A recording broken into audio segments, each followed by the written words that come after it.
होता है, न्यूक्लियस के अंदर ये क्रोमोसोम होता है, ठीक है, इसी को क्रोमोसोम कहते हैं। इसको खोलेंगे ना ऐसे, जैसे ये मेरी टी शर्ट है, ठीक है, अब इसका धागा निकालना शुरू करिए, ठीक है, तो ये जो धागा निकालेंगे तो इसी को कहते हैं डीएनए, और इसको भी जब आप खोल देंगे तो इसी के अंदर ये जीन होते हैं, ये सब, राइट। तो ये हिसाब किताब होता है। तो फीमेल के पास होता है एक्स एक्स जो कि बड़ा होता है, एक्स वाला क्रोमोसोम जो है बड़ा होता है, वाई वाला क्रोमोसोम आप देख रहे हैं छोटा होता है, और यही सेक्स डिटर्मिनेशन होता है, राइट, यही सेक्स को डिटरमाइन करता है, क्योंकि ये सिर्फ और सिर्फ मेल में होता है, और अगर एक्स वाई है तो बेटा पैदा होगा, और एक्स एक्स है तो लड़की पैदा होगी। चलो बढ़िया। तो अब 2 साल का रिसर्च पेपर जो है वो पब्लिश हुआ है। अब बैकग्राउंड समझ गए तो अब आप समझ जाओगे क्या हो रहा है।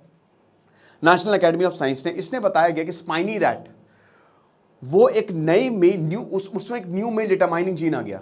कहने का मतलब ये है कि साइंटिस्ट ने कंफर्म किया है कि जो वाई क्रोमोसोम्स हैं जो कि मेल डेवलपमेंट के लिए बहुत ही इंपॉर्टेंट होते हैं, इन्हीं वाई क्रोमोसोम्स, एक्स वाई होगा तो बच्चा पैदा होगा, लड़का पैदा होगा, वरना बच्ची पैदा होगी, ये और छोटा होता जा रहा है, ये लगातार श्रिंक होता जा रहा है, और अगर ऐसा ही रहा तो ये गायब हो जाएगा, यानी कि लड़के पैदा ही नहीं होंगे। तो ये जब थ्योरी आई है तो भाई तबाही मच गई कि बाप रे बाप, ऐसा हो सकता है क्या। अब वाई क्रोमोसोम जो है, जैसा कि हमने बताया कि मेल, ये सब मैंने आपको बता दिया, ठीक है ना, और ये millions and millions of years में एवोल्यूशन हुआ है। अब डिक्लाइन का मतलब क्या है कि एक तो हम आए और फिर हम चले गए, मतलब ऐसे हो रहा है, एवोल्यूशन हो और अब हम फिर डिक्लाइन पे, मतलब हम खत्म होते जा रहे हैं।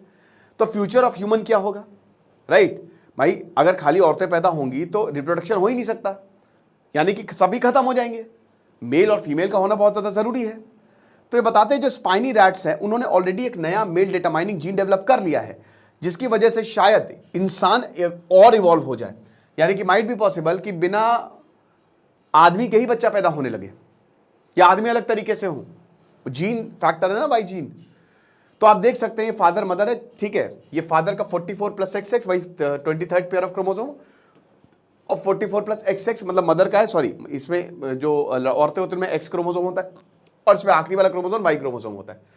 तो 44 प्लस XL 44 प्लस XX। तो मान लीजिए कि आप जैसे इसका X, इनका X आया, तो XX मतलब 44 प्लस XX, तो बेबी गर्ल होगी, और XY वाला सिंपल सी बात है तो बेबी बॉय होगा, ठीक है। तो ये आई होप आपको कोई इसमें प्रॉब्लम नहीं है। तो अब वही है कि प्रोफेसर जेनी ग्रेव्स कहती हैं कि देखिए वाई क्रोमोसोम जो है ये कोई नया फेनोमेना नहीं है ये, लेकिन जो XY क्रोमोसोम है ये it appears as ordinary chromosome with equal members, ठीक है, यानी कि जो मैमल X और Y है ये एक ऑर्डिनरी पेयर ऑफ क्रोमोसोम है, ये बहुत पहले नहीं है, होता जा रहा है, ठीक है। अब ये बता रहे हैं कि धीमे धीमे ये खत्म हो गया पूरी तरीके से, मतलब एक तरीके से 16 करोड़ साल पहले जो वाई क्रोमोसोम है वो खो गया। ये प्लैटिपस की बात की हुई है, मतलब एक पर्टिकुलर स्पीशीज की, डकबिल प्लैटिपस, भाई पता है कि नहीं, पढ़ा है ना आपने। तो एक तरीके से कि अगर इसी पे ही, इन्हीं पे ही अगर ऐसा चलता रहे, क्योंकि देखिए इंसान अलग है और जानवरों में जैसे कुछ कीड़े मकोड़ों में ओ होता है, वाई क्रोमोसोम नहीं प्रेजेंट होता, ओ होता है, ये डिटरमाइन करता है कि कीड़ा होगा कि कीड़ी होगी, ठीक है। तो यहां पे जिस तरीके से अगर इसको देखें, इन मैमल्स को देखें, ये जैसे डिसअपियर होता जा रहा है, तो शायद वाई क्रोमोसोम आगे आने वाले 1 करोड़ सालों में डिसअपियर हो जाएगा। तो यानी कि अभी तो बहुत टाइम है, परेशान होने की बात नहीं है।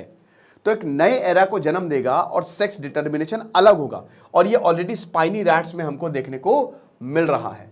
तो मल्टीपल सेक्स डिटरमाइनिंग सिस्टम होंगे in different parts of the world, ठीक है ना, हो सकते हैं, ठीक है ना।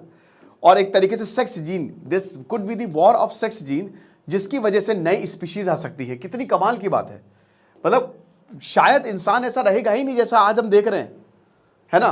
आगे आने वाले समय में जो फ्यूचर है वो बहुत ही अलग होगा, और ह्यूमन रिप्रोडक्शन को पूरी तरीके से चेंज कर सकता है। यही तो नेचर है, ये है evolution, this is evolution in front of you, कि किस तरीके से, अब ये पता नहीं है कि कैसे होगा, लेकिन ये हो रहा है, ये शुरुआत हो गई है इसकी।